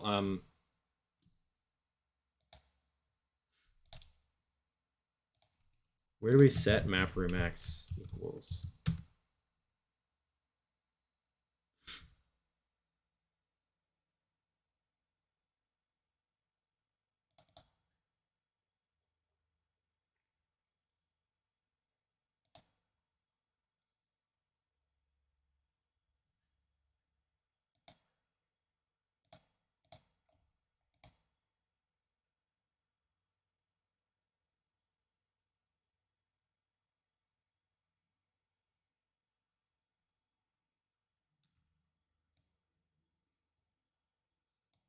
Okay, so what I want to do is, first of all, I want to do this when your room starts. And I want to check between init room, rooms with or without parents.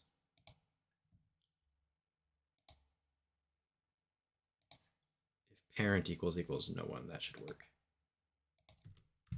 If room is not equal to no one and room dot parent is not equal to no one, then we set these things.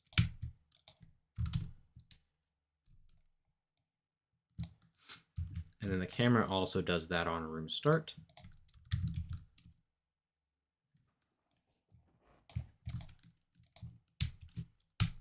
And so it should default to the room you are in.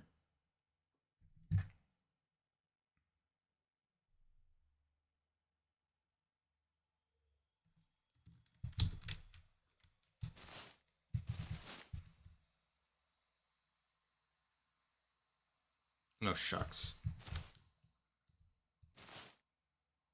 It really thinks I'm over here.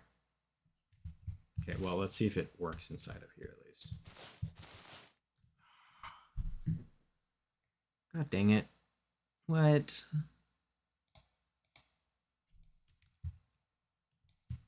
I'm mad. Ahoy, I've returned. Welcome back. I'm fixing bugs again. It's a sad life.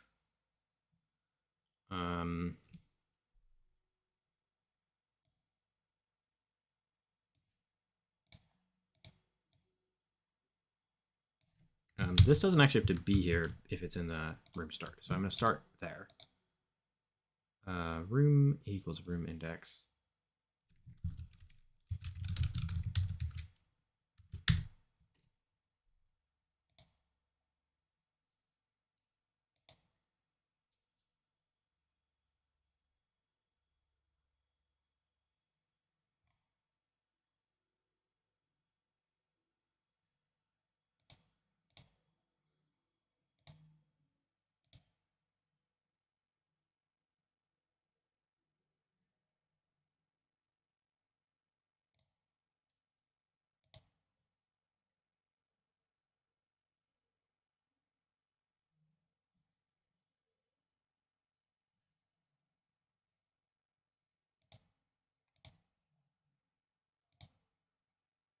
Okay, I need to check the crash again, because I'm actually confused why this is not working.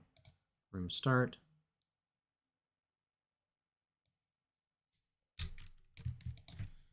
If room.xpost is not equal to undefined, and room.ypost is not equal to undefined, we'll do it like this. Those two things aren't undefined. then I'll assign them. But otherwise, they should be the previous one, which means it should happen every time you load the room.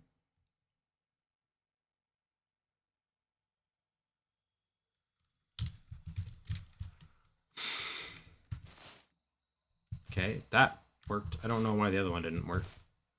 And then this should be the same. Oh, but it thinks I'm in the wrong spot.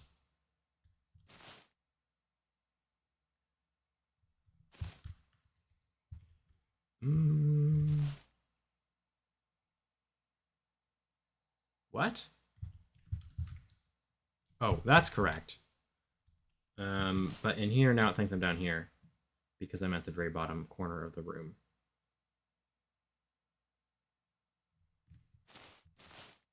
So I could just hide the cursor. It would be better if I could put the cursor over the door. I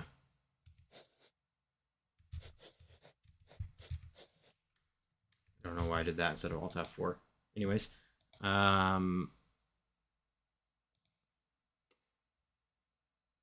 what I want to remember, where is the spot that actually updates the player's position? Is it in the draw code?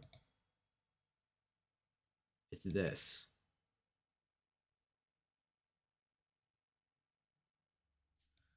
Okay. So these I want to say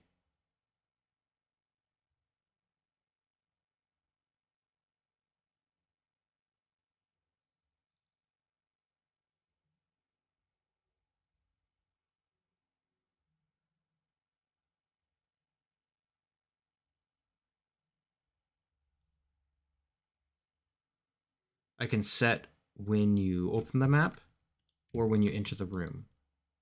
No.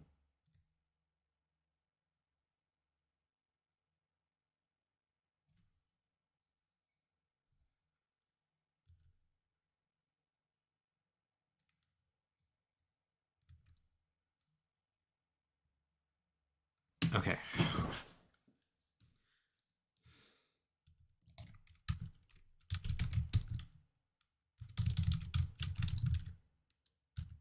Oh my god. Really?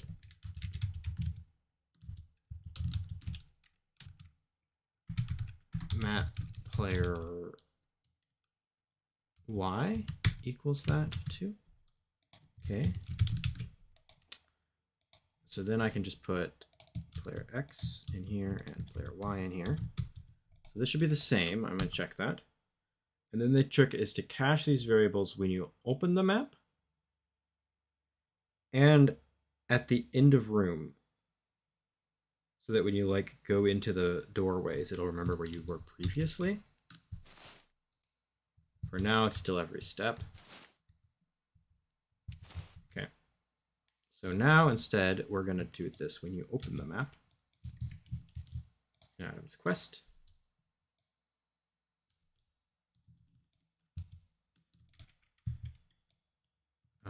But we will only do it if and x post is not equal to undefined.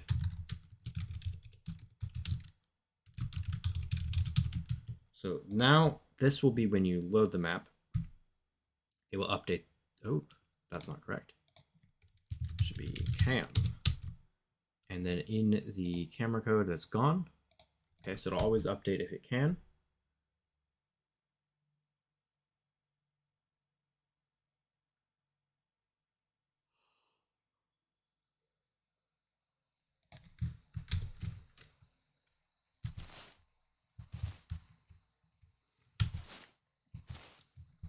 Okay.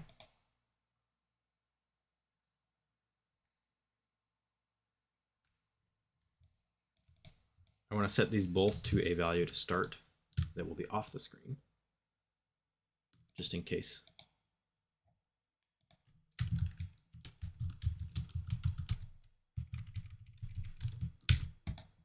That'll ensure that it's always off. So if you like load a save where you saved inside of a house, it will forget where you were because I'm not going to save that data to the save file. But this will mean that it's not visible and that it doesn't crash. And then I want to do this when room ends.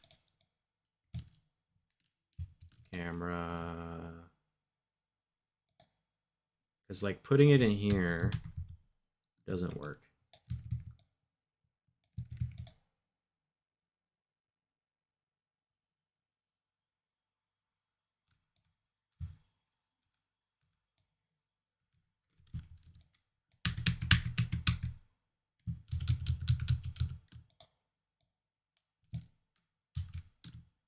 I'm just going to put this in 2 spots.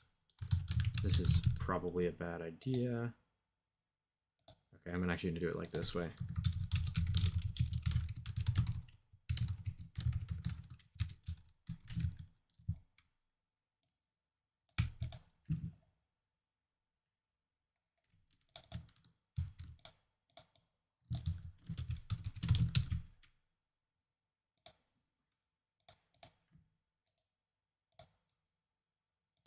And then at the end of the room, we'll also update the map position.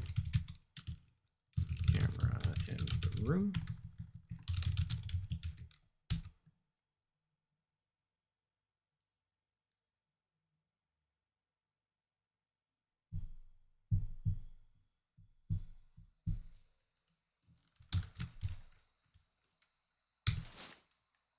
There we go. Look at that. It remembered where I was, and it's now at that doorway where I was. Try it in a different doorway. Boom. There we go. That's the door I entered in. Correct. Nice. Okay, that's fixed. You can now buy the map. It does not render based on what you bought, but I'll do that, and I'll also add her introduction dialogue. But I'm going to do that later, because it's now been 2 hours, and I started the stream super tired, and now I'm like slow brain. I can finish up Astrid in the morning. It'll take like half an hour, so I feel like I've made a substantial progress on that, and I'm happy with that. So yeah, thanks everyone for coming.